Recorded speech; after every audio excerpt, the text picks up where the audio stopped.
enfin en cinquième. Les sixièmes sont minuscules. On leur ressemblait vraiment l'an dernier. Nous ne sommes plus les petits du collège et c'est ce qui compte. Bienvenue en cinquième. Ma chère Margot se précipite vers moi et se jette dans mes bras. Tu m'as manqué. Toi aussi. Nous nous sommes envoyés des messages durant l'été. Pourtant, j'ai l'impression qu'un trou spatio-temporel nous a engloutis durant 2 mois entiers. Je la trouve belle avec son teint bronzé et ses nouveaux vêtements. Un t-shirt blanc très classe, en collier ronde, avec un jean skinny magnifique. Ses cheveux châtain clair, coupés au carré, ont poussé et lui font un visage plus doux. Alors, tes vacances?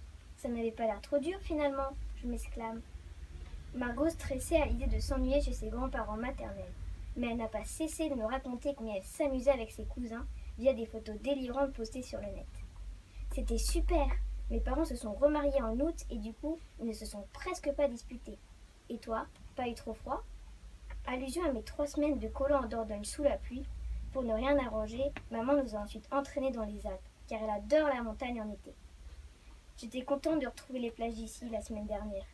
Je jette un regard circulaire dans la cour. Tu as vu Swazik? Non, elle n'est pas encore. Ah, la voilà, regarde.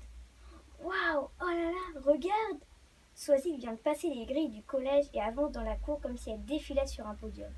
Menton haut, sourire discret, démarche assurée. Nous restons bouche bée. Elle a maigri, non? Demande Margot les yeux écarquillés. C'est certain, et grandi aussi. Il n'y a pas que ça.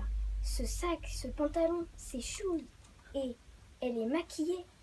Oh, juste du mascara et un peu de gloss. N'exagérons rien, répond Swazik qui nous a entendus. Elle arbore un sourire victorieux. La surprise me rend muette. Tout ce que porte Swazik est très à la mode. Elle a aussi changé de coiffure. Auparavant, elle rassemblait ses cheveux roux en queue de cheval. Aujourd'hui, il se présente libre et lissé, avec une raie sur le côté, ce qui l'amène à repousser constamment une large mèche pour dégager son regard d'un geste délicat de sa main aux ongles vernis de rose brillant.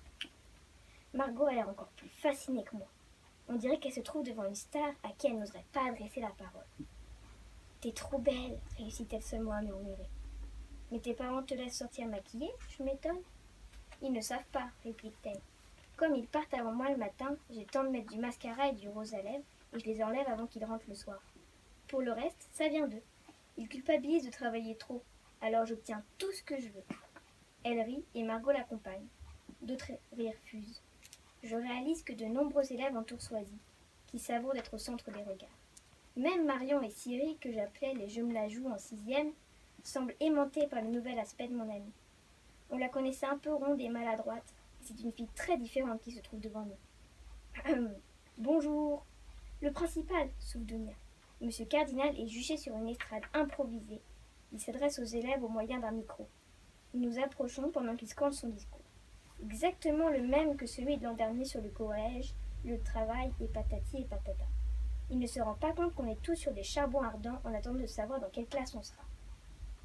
Ouf, le discours se termine et les professeurs principaux se présentent. L'appel débute. Neil se trouve à quelques mètres de moi et je me rappelle la façon dont il m'a serré dans ses bras tout en dansant pendant la fête de juin au collège. Il est dans la même classe que Tristan, Cyril et Marion en 5e 2. Le professeur principal de la 5e 3, Madame Casanova, notre professeur d'art plastique de l'an dernier, prend le micro à son tour. Elle appelle Zoé, Justine, Fiona, Gabou, Margot. Mon cœur bat fort. Dounia, Swazik. Je ferme les yeux et je prie le Dieu des collégiennes s'il existe. Un nom, encore un autre, puis Mona Fontaine. Oui! Je saute dans les bras de Margot et je me tourne vers Swazik quand je suis stoppée net dans mon élan. Elle est en train de parler à un garçon et ne fait pas du tout attention à moi.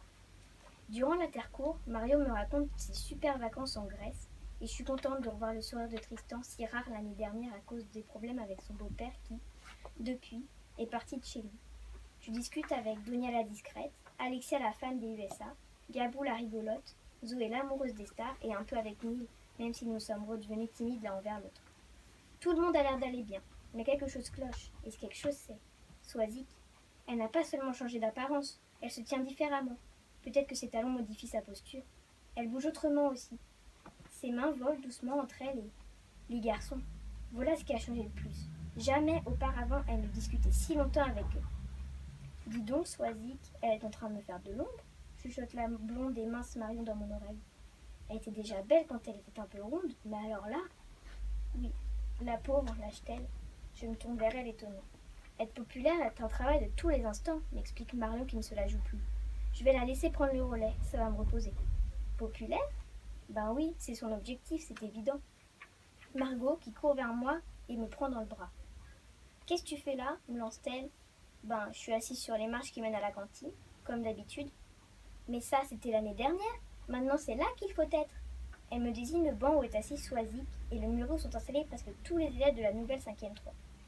Je me laisse entraîner vers le nouveau lieu à la mode, le banc. Salut les girls, nous accueille Soazic. Salut, je réponds. Soazic ne me regarde déjà plus, ni Margot qui boit les paroles de Soazic comme s'il s'agissait d'une poésie envoûtante. Merci beaucoup. Je vais être obligée.